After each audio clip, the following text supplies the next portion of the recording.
Hello, my friends, and welcome back. Thank you very much for being with me again today.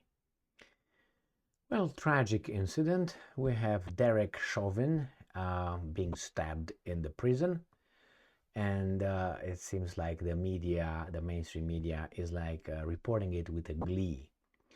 I can only guess why. Now, if you don't know who that guy was the guy who was accused of, or he was involved in George Floyd's death. You see, I can play weasel as well using certain words. So I have here an article, and coming from Associated Press.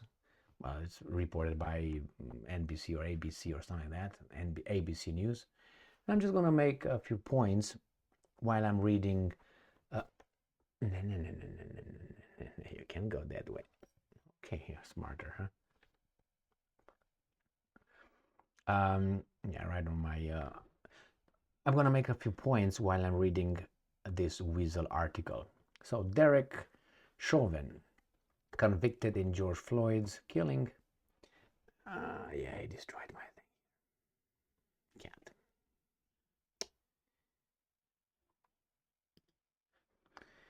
So, former Minneapolis police officer, he was stabbed in prison, Associated Press source says. So this is the guy, and he's 47. This is how these guys reported it. Derek Chauvin, the former Minneapolis police officer convicted of murdering George Floyd, was stabbed by another inmate and seriously injured Friday at a federal prison in Arizona. A person familiar with the matter told the Associated Press. It says now they're gonna tell us whose fault it was, and they're not gonna blame the criminal. They're gonna blame the system, which probably is racist in its core, right? The attack happened at the Federal Correction Institution, Tucson, Arizona, or was that? A medium security prison that has been plagued by security lapses and staffing shortages. You got it? Is a system. The person was not authorized to publicly discuss details of the attack and spoke to the AP on the condition of anonymity. So they're not going to say who that person is, but I'm going to go down here and I'm going to tell you right here. Chauvin, 47, was sent to FCI, Tucson, from a maximum security Minnesota state prison in August 2022 to simultaneously serve 21-year federal sentence for violating Floyd's civil rights and 22.5-year state sentence for second-degree murder. Well, I'm expecting in about a few years these things to change, and he probably is going to be let go. Now, this is the first point, and then we go to this one right here, very important. This is how they framed the incident right here. And obviously they make it in a certain way that Chauvin is just a monster. And if you don't say that, you are a racist or something. Floyd, who was black, I don't care, died on May 25, 2020 after Chauvin, who is white, I don't care, pressed a knee. There was no intent of that kind anywhere, but they make it that way. These guys are our enemies. ABC, Associated Press, right there. Pressed a knee on his neck for 9.5 minutes on the street outside a convenience store where Floyd was suspected of trying to pass a counterfeit of $20 bill. So that is renders this kind of question. For $20 bill to kill a person, what kind of human you are? That's the whole point of all that. They don't tell you anything else regarding that. Telling you about what happened, how many drugs he had in the system, what he was suffering. He was not an exemplary citizen. He was convicted, has this criminal history. At one point with a gun, a pregnant woman, threatening in her house. He was not a good person. Did he have to die? No. But these guys are painting Chauvin as being the white bad dude, and the other guy happening to be black. And these guys make a connection, the obvious connection they tried to make. Bystander video captured Floyd fading cries of "I can't breathe." Well, he said that before he was put down, but Just watch the whole video, but they showed you just like this. And besides, let me tell you, in my direct experience and the experience I accumulated through various channels, I've seen many people who got arrested, thrown into the unit car or police car, and over there yelling from there, I can't breathe, I can't breathe, prior to 2020. So it was not after that everybody felt that they can't breathe once they are, in police custody. And the guy was in the police car and then taken out. So anyway, I don't know. Why don't you go to the official autopsy and find out what was the cause of death? Yeah, he was strangulated. He was what? All right, my friends. The black guy, should not have died like that. I don't think the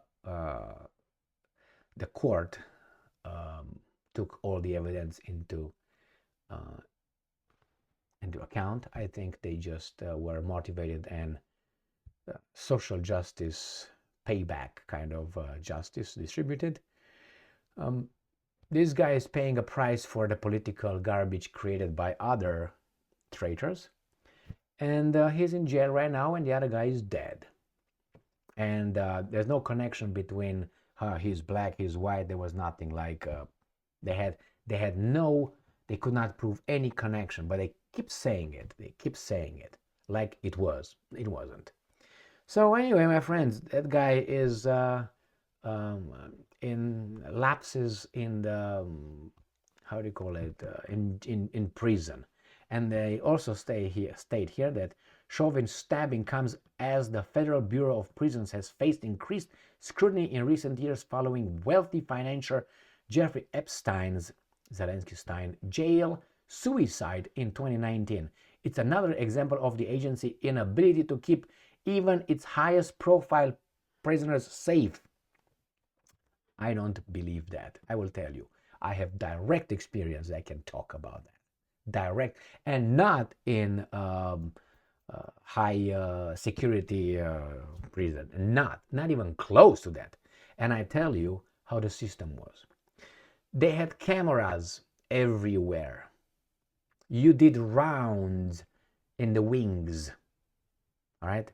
Every 15 minutes. 15. Now, if someone was on the suicide watch, direct experience, I worked. And not something, as I said, federal prison with maximum security like Epstein. If someone was on a suicide watch, you were supposed to, and you have a log, and there were cameras. You had a log, and you were put in every round you were doing, every 5 minutes. You were supposed to go to the guy and make sure that you visually see the guy, what he's doing. Okay? And then go around, and in 5 minutes you're back. Why 5 minutes? Because if someone tries to do something in 5 minutes, you can resuscitate the guy, That's what you kind of do because of the lungs and so on, the brain damage and so on. So if that happened where I worked, I didn't work at that level, and thank God, because I didn't want to work at that level, then and these guys, when they tell me that the cameras didn't work in that Epstein thing, I don't believe it. The guys were asleep, I don't believe it. There's at least in that kind of jail security thing, that's at least 5 people in overnight or whenever that happened. When I worked, wherever I worked, there were a supervisor and 3. 1 supervisor and 3. So we were 4 people in that institution overnight, with possibly bringing more. Each of us had a wing. All right? So there were 3 wings and a supervisor. We couldn't sleep. We didn't sleep. Nobody slept. You had things to do. You had things to do. You were not just doing your rounds and jerk off. You had things to do in those 15 minutes overnight if you worked a night shift. That's why for me that's so clear. It's a lie.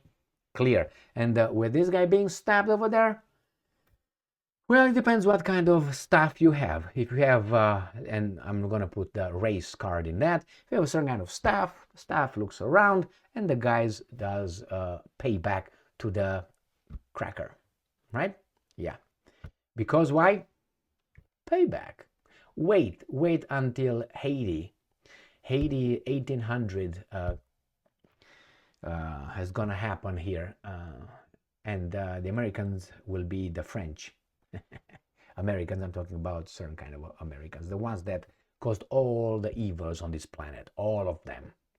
Why? Because you got some frustrated people that will try to pay back as soon as they think they got the power. You'll see. I hope you don't see it, but it's going to happen in 10 years at the most. But it's okay. By then, Putin will send us some chocolate. Thank you very much for being with me again today. Stay strong, stay smart, look for the truth, and be just.